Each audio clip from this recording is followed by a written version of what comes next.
Welcome, everyone. I'm Kevin from Lighthouse Cove, and this is the DirectLine podcast. Today, joining me is Katrina Kohout from Portage County, DD, and we're going to be talking about the Growing Together program from Lighthouse Cove. Remember to like, share, subscribe, and to follow us on all your favorite social media platforms. Katrina, why don't you introduce yourselves and tell us a little bit about you and what you do at Portage County? Sure, Kevin. It's really nice to see you again. At Portage County, I'm the Provider Support Coordinator, which essentially means I help providers with whatever they need. And 95% of the time, that's finding staff. So we've addressed that problem in various ways at Portage County, and we're excited to add this new tool into our toolbox, which is the Growing Together program. And taking that information out to the local schools and really promoting inclusion and accessibility, and with the side benefit of introducing students to the idea of working in the field of intellectual and developmental disabilities.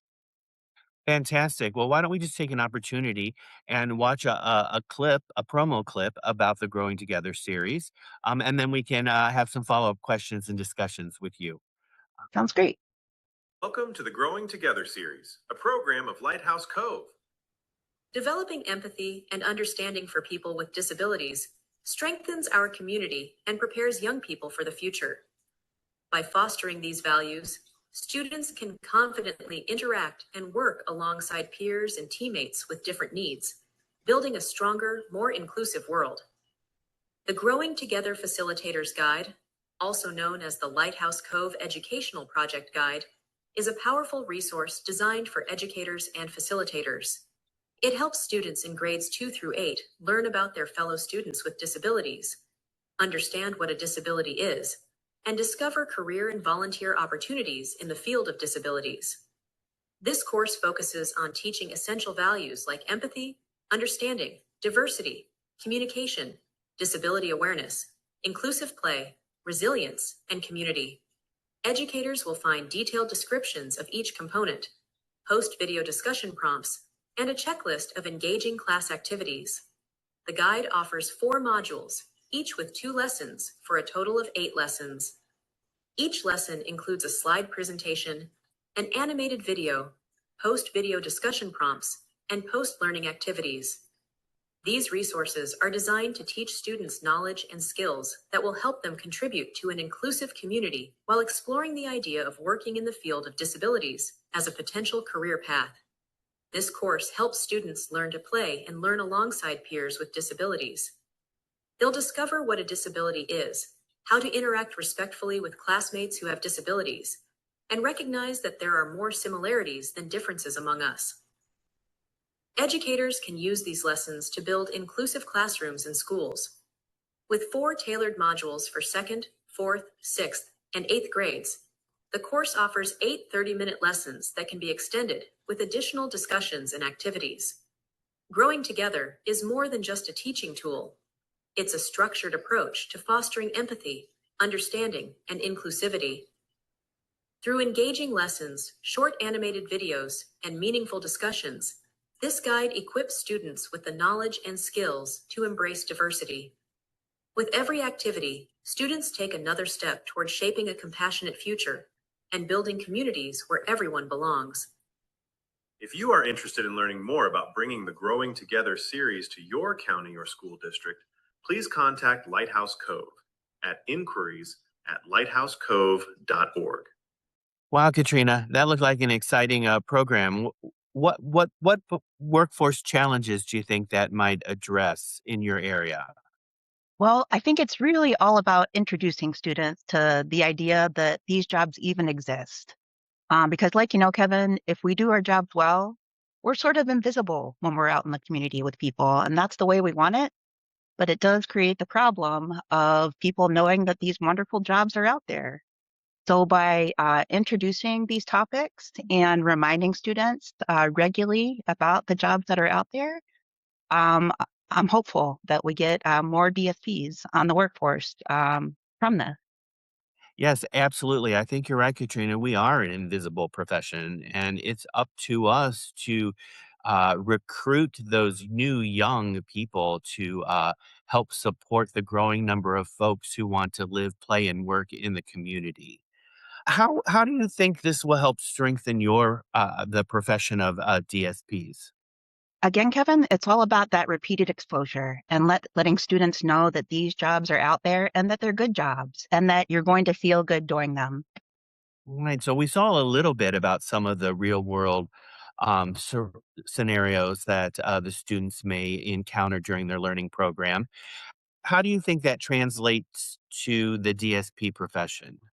Some of the skills that the students are going to be learning in this program, hopefully they'll be using them as DSPs, but even if they don't work as DSPs, these are skills that they're going to carry with them throughout their lifetime and whatever chosen career that they land in.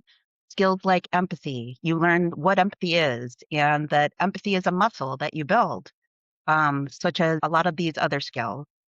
And it's really exciting that we're addressing real world problems that these students will be facing in their school, such as how to include students with all different abilities at recess times. And we give them the tools to learn how to, introduce themselves to a student with a disability and just go up to them and smile and say, "Hey, you want to play a game together?" We're sort of giving them that confidence to make the first step. I think you bring up a really good point about learning real world skills that can transfer to whatever career that you may have in the future. You know, individuals with intellectual and developmental disabilities, they need doctors and nurses who are empathetic and understanding of their care. Many of them have animals and they go to the vet or they go to the grocery store. I think pulling all of that together just makes all of us better citizens and the opportunity to be more knowledgeable about the challenges Right. some folks face. I totally agree with that, Kevin. And whatever career they do land in, I agree. They're going to use these skills in that profession, but also in their personal life. That's will make them a better parent, a better sister or brother. It'll make them a better community member. And we talk a lot about how not all disabilities are visible. So it really puts things in a different light for these students and encourages them to treat people equally, whatever their abilities might be. Yeah, absolutely. And speaking of challenges, I know that Portage County is ready to start implementation of this program in your school system. So, what challenges might you face in implementing the program?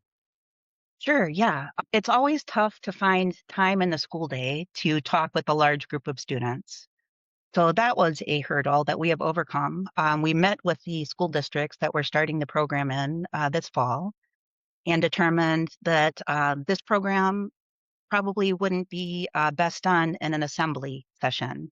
So instead, we are, for example, taking over the English class of second grade.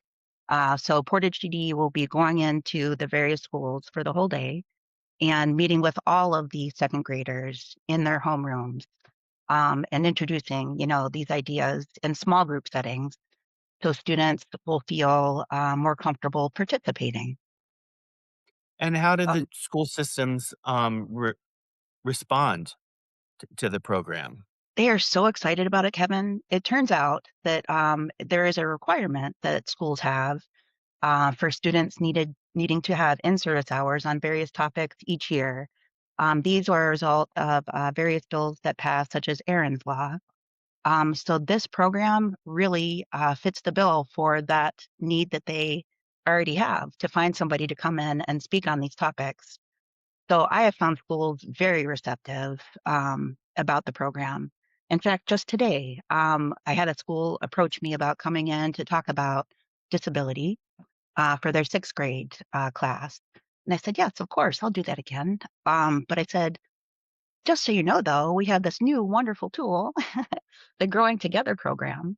So that looks like it's going to be evolving into a second through eighth grade endeavor rather than us just coming in and talking to the sixth grade class one time. Very exciting. Fantastic. Yes, that is exciting.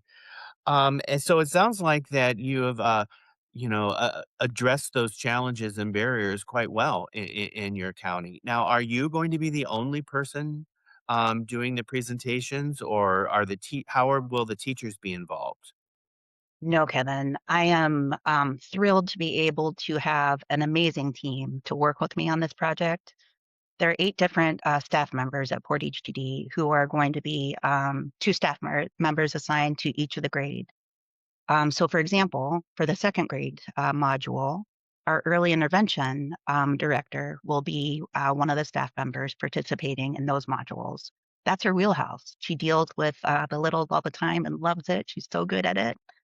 And then, throughout later modules, our employment coordinator, Tiffany, is also on board to help us with these modules and share her vast knowledge on all things employment with these students. Part of her module will include doing a career survey with the students as their activity after, to really get them thinking about the careers that are out there for them and understanding what their skill set is and help guide them in the right direction. So, yeah, 8 staff members will be helping me. Each year, we'll be going into these various school districts twice per grade. So that'll mean 2 full days at each school district in each grade level. But we're really excited to get started.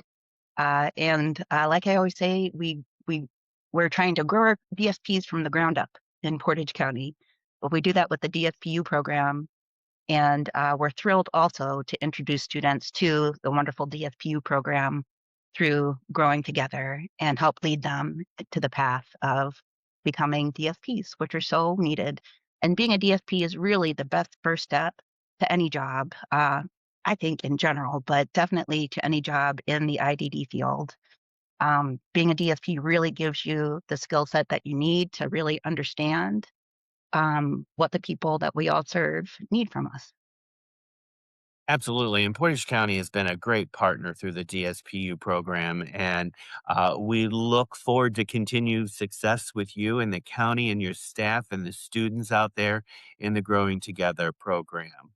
Any last thoughts on the program, Katrina? Last thoughts, really, we're just so chomping at the bit to get started. We have to sort of pace ourselves, though. You know me, I want to jump in and do it all at once. So we're going to limit our participation to 2 schools this year and hopefully build schools as we go. But we're really optimistic that this is going to do good things for so many people. Introducing students to the topics of empathy, how to include people. One thing I'm really excited about in the second grade module, for example, the activity that we'll be doing after that is a kindness chain. So we'll go in and the students will write on a slip of paper an act of kindness that they did for somebody or something that they witnessed. And that will be an activity that they'll build on throughout the school year. So when we come back in spring, we're going to see how long that chain grew. And I'm really excited to see, that's one of the things I'm most excited about is to see how engaged the students become with the program and where it goes. Oh, man, how exciting. And I hope that you will come back after you've had an opportunity to implement the program and share with us your success and any ideas that you might have. Would you be willing to I'd do be that? happy to, Kevin. Oh, great. Well, fantastic. Well, I just want to thank you for your time today, and joining us and your enthusiasm about the Growing Together program and starting that off in your area. So I guess that's a wrap for the Direct Line podcast for today. But again, remember to share, like, subscribe, and tell your other friends and professionals about Lighthouse Cove and all we're doing. So until next time, see you later. With the launch of Lighthouse Cove, our work continues with the growing and renewed direction of our podcast, The Direct Line. With conversations, stories, and on-location interviews, The Direct Line supports the mission of Lighthouse Cove to educate, elevate, and empower professionals across the IDD field.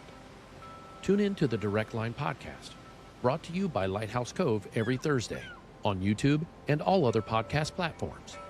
Lighthouse Cove, it's more than a name. It's who we are.